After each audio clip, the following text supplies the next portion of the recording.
प्रिय दर्शकों, कुंडली ज्ञान में आपका स्वागत है। मैं आपकी ज्योतिष मित्र रूपाली हाजिर हूँ। मैं आज अपने एक वीडियो की श्रृंखला को आगे बढ़ाते हुए आज हम बात करेंगे सिंह लग्न के जातकों के बारे में।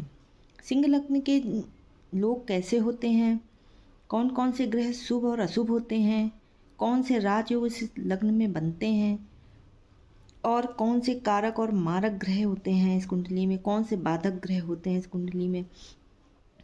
और अगर आपको इन राजयोगों का लाभ नहीं मिल पा रहा है तो 100% आपको ऐसे उपाय और मंत्र बताए जाएंगे जिसके करने से आप इसका पूरा लाभ उठा सकते हैं। और जो रत्न हैं वो आपको बताए जाएंगे, जो मंत्र हैं वो आपको बताए जाएंगे। तो मेरे जो दर्शक ज्योतिष सीख रहे हैं उनके लिए ये बिल्कुल बेसिक है लग्नों के बारे में जो मैं ये श्रृंखला बना रही हूँ। ये मैं अपने उन दर्शकों के लिए बना रही हूँ जो ज्योतिष को सीख रहे हैं। तो एक एक कर मैं सारे लग्न के वीडियोस अपलोड कर रही हूँ। आगे मैं अपने और भी वीडियोस अपलोड करूँगी जिसमें मैं महादशा, दशा और नक्षत्रों के बारे में और राशियों के बारे में, उच्च ग्रह, नीच ग्रह, शत्रु के ग्रह, 6, 8, 12 में अगर ग्रह बैठते हैं तो उनका, ऐसे बहुत सारे टॉपिक हैं जो मैं आगे अपने आने वाले वीडियोज़ में बनाऊँगी और अपलोड करूँगी। तो अगर आप ये वीडियो अंत तक देखिएगा और अगर आपको ये वीडियो हमारा पसंद आता है तो आप प्लीज़ इसे लाइक और सब्सक्राइब ज़रूर करिएगा। तो चलिए बात करते हैं हम सिंह लग्न के जातकों के बारे में। देखिए, ये एक कुंडली है। अगर हमारे इस भाव में अगर 5 नंबर लिखा हुआ है तो 5 नंबर ये सिंह लग्न, सिंह राशि होती है। अगर 5 नंबर हमारी जो है लग्न में लिखी हुई है तो ये सिंह लग्न के जातक की कुंडली है। सिंह लग्न के जो का स्वामी जो है सूर्य होता है।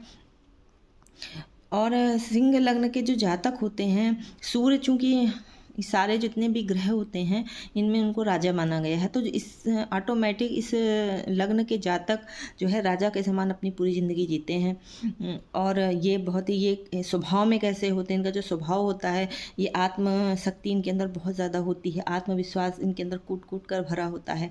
ये स्वाभिमानी होते हैं, किसी काम से घबराते नहीं हैं और किसी भी कार्य को शुरू करते हैं तो वो तब तक उस कार्य में लगे रहते हैं जब तक उनको सफलता नहीं मिल जाती। वो लास्ट मोमेंट तक उस काम के लिए लड़ते रहते हैं। जो अन्य हमारे लग्न हैं जातक, उनमें ऐसा नहीं होता है। उनमें होता है कि जैसे एक बार हुआ, 2 बार हुआ, वो नहीं, उनको वहाँ पे सक्सेस मिल रही, वो चीज़ छोड़ के दूसरा काम करने लग जाते हैं। बट इस जो लग्न के जातक होते हैं वे तब तक वो उस काम में लगे रहते हैं जब तक उनको उसमें सफलता नहीं मिल जाती है। तो ये इनकी एक खूबी होती है। बट इनको क्या है कि एक तो गुस्सा आता नहीं है और अगर गुस्सा आ जाए तो फिर उसको कंट्रोल करना मुश्किल हो जाता है। तो क्योंकि सिंह जो लग्न होता है, जो सिंह राशि है, ये हमारी अग्नि तत्व की राशि होती है। तो अग्नि तत्व की राशि अपने आप में एक उग्र होती है। अगर इनको कोई गुस्सा दिला दे तो उसको भी संभालना मुश्किल हो जाता है और इनको अपने मान सम्मान की बहुत लालसा होती है। ये जो है हमेशा अगर ग्रुप में रहेंगे तो हमेशा ये चाहेंगे कि सब मतलब मेरी तरफ अट्रैक्ट हूँ, मैं सब में प्रधान हूँ, मैं सर्वोपरि रहूँ। तो ये इनके अंदर होता है। तो ये कहीं ना कहीं जो है लीडरशिप इनके अंदर होती है कि लोग मुझे फॉलो करें, मुझे देखें, मैं जो कहूँ उसको माने। तो ये इनके अंदर कुछ होते हैं। इनके जो दोस्त होते हैं वो सच्चे होते हैं।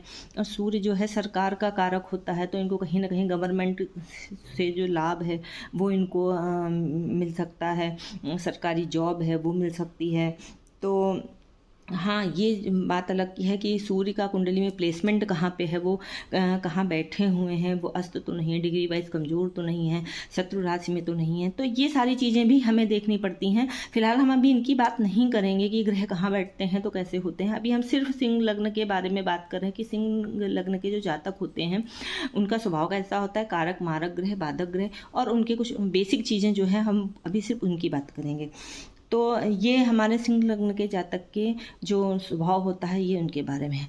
चलिए बात कर लेते हैं अब ग्रहों के बारे में, कौन कौन से कारक और मारक ग्रह होते हैं कुंडली में।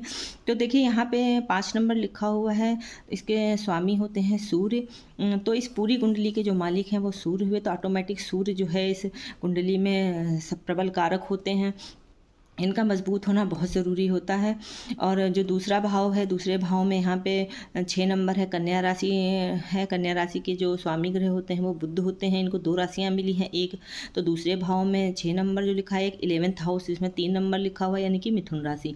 ये दोनों राशियाँ जो हैं बुध इसके स्वामी ग्रह होते हैं। तो ये दोनों और बुध सूर्य के चूँकि मित्र भी होते हैं, तो ऑटोमेटिक बुध यहाँ पे सूर्य के लिए अच्छा है और इनको भाव भी अच्छे मिले। एक लाभ भाव है, एक ये लक्ष्मी का घर है, लाभ भाव है, यहाँ से लाभ दिखता है और यहाँ पे धन भाव है। तो दोनों का प्लेसमेंट भी जो है यहाँ पे बहुत अच्छा है। हाँ, आप कुंडली में ग्रह कहाँ बैठा है बुध, वो एक अलग बात है। और चूँकि ये सूर्य के मित्र भी होते हैं तो इसमें बुध जो है कारक हुआ। अब हम बात करते हैं तीसरे भाव में। तीसरा भाव जो कि पराक्रम का होता है, छोटे भाई बहन का होता है। इसको जो इसमें 7 नंबर है लिखा हुआ है, तो ये तुला राशि है। तुला राशि के स्वामी ग्रह शुक्र होते हैं। शुक्र को भी 2 राशियाँ मिली हैं, एक मिला है इनको कर्म भाव। कर्म भाव में 2 नंबर लिखा हुआ है, तो ये वृष राशि हुई। वृष राशि और जो तुला राशि है, ये दोनों के स्वामी ग्रह शुक्र होते हैं। शुक्र ना सूर्य के यहाँ पे मित्र है ना शत्रु है, तो शुक्र को हम यहाँ पे सम में रखेंगे। हाँ, उनका प्लेसमेंट कैसा है पूरी कुंडली में, तो ये एक मेन चीज़ होती है। अभी तो जो शत्रु और मित्र की बात हो रही है, जो कारक और मारक ग्रहों की बात हो रही है, तो यहाँ पे शुक्र जो है सूर्य के फेवर में रहेंगे।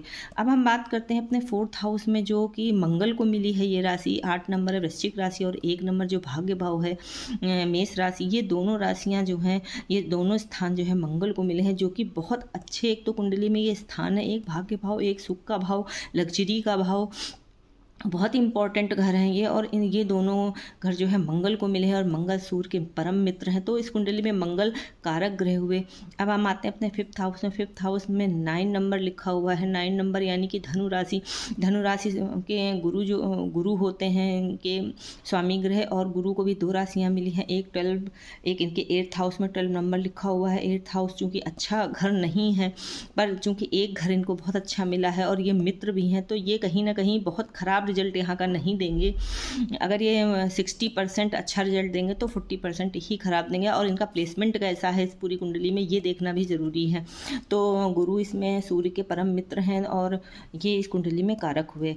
अब हम बात करते हैं 6th हाउस की। 6th हाउस जो है में 10 नंबर लिखा हुआ है, मकर राशि है और इनके स्वामी ग्रह शनि होते हैं। शनि को 2 राशियां मिली हैं, एक मकर राशि और एक मकर राशि और एक कुंभ राशि। ये दोनों राशियां जो हैं शनि को मिली और ये दोनों प्लेसमेंट भी अच्छे नहीं हैं। ये होता है, हालांकि ये हमारा 7वां भाव पत्नी का घर होता है, पति का घर होता है, यानी कि मैरिज देखते हैं, इससे पार्टनर देखते हैं, बट कहीं ना कहीं ये हमारा मारक घर होता है। तो ये घर और ये 6th हाउस रोग ऋण कर्जे का होता है। तो ये दोनों प्लेसमेंट, ये जो दोनों भाव हैं ये अच्छे नहीं हैं। और चूंकि शनि सूर्य के शत्रु होते हैं, सूर्य शनि को अपना शत्रु नहीं मानता है, बट शनि सूर्य को अपना शत्रु मानता है, तो ये मारक हुए। अब हमने ये आपको 12 हाउस 1 और 2 और 3 ये मैंने आपको बता दिया। अब बचा यहाँ पे 12 हाउस। 12 हाउस में चूँकि 4 नंबर लिखा हुआ है, 4 नंबर यानी कर्क राशि, इसके स्वामी ग्रह हुए चंद्रमा। हालांकि चंद्रमा और सूर्य कोई दुश्मन नहीं है, बट यहाँ पे चंद्रमा को जो भाव मिला है ये बिल्कुल भी अच्छा नहीं है। 6, 8, 12 का जो घर है, इसको बिल्कुल कुंडली में ये जो है बिल्कुल अच्छे घर नहीं माने गए हैं। कोई भी ग्रह अगर इन घरों में बैठ जाता है तो वो कभी भी अच्छा रिजल्ट नहीं देता है कुंडली में, चाहे वो किसी भी भाव के स्वामी क्यों ना हो। तो ये 4th हाउस में क्योंकि इनको प्लेसमेंट अच्छा यहाँ नहीं मिला है, तो जो चंद्रमा है वो यहाँ पे मारक हुए। तो इस तरीके से ओवरऑल मैंने आपको सूर्य के जो भी सिंह लग्न वाले जातकों के लिए जो कारक ग्रह हैं वो सूर्य हैं, मंगल हैं, गुरु हैं, शुक्र उनके लिए सम है, उनका प्लेसमेंट देखना पड़ेगा, तब उसके बाद उसके बारे में चीज़ होगी। और जो मारक हैं इस कुंडली में वो शनि और चंद्रमा है। तो इस तरह से बात हुई हम कारक और मारक ग्रहों की। अब हम बात कर लेते हैं राजयोगों की।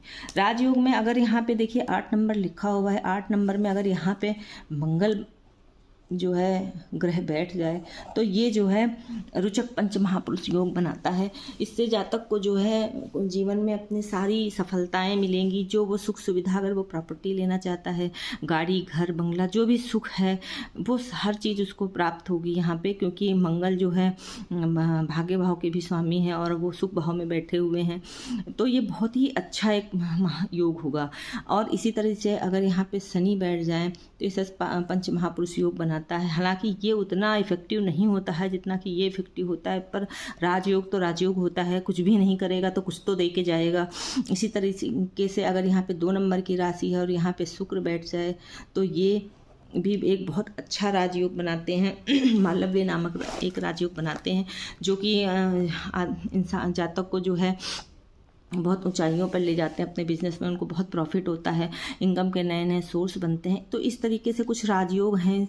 अगर आपकी कुंडली में ये राजयोग हैं और जिन जातकों की कुंडली में ये राजयोग नहीं है, उन दोनों के लिए ये बात है कि अगर आपको इनका लाभ नहीं मिल रहा है, जिनकी कुंडली में ये राजयोग है और जिनकी कुंडली में ऑलरेडी है नहीं, वो कैसे इनका लाभ उठा सकते हैं। तो उसके लिए कुछ उपाय हैं। उपाय में सबसे पहले रत्न है। अगर आप अपनी कुंडली में देख लीजिए सूर्य कहाँ बैठा हुआ है, अगर वो 6, 8, 12 में नहीं बैठे हैं, इस 6, 8, 12 में, और जो है ये 2nd हाउस में और 3rd हाउस में और 11th हाउस में नहीं बैठे हैं, इन 5 घरों को छोड़कर वो अगर कुंडली में कहीं भी बैठे हैं तो आप सूर्य का रत्न माणिक पहन सकते हैं। सेम यही कंडीशन मंगल के लिए है। मंगल चूँकि इनका प्लेसमेंट बहुत अच्छा है, तो आप अपनी कुंडली में देखिए, अगर मंगल डिग्री वाइज कमज़ोर हैं तो आप मंगल का रत्न पहन सकते हैं, मूंगा। बस इनका प्लेसमेंट देखना है, ये 6, 8, 12 में ना बैठे हों, ये 3rd हाउस और जो है 11th हाउस में ना बैठे हों, तो आप इनका भी रत्न पहन सकते हैं। इसी तरीके से आप पुखराज पहन सकते हैं।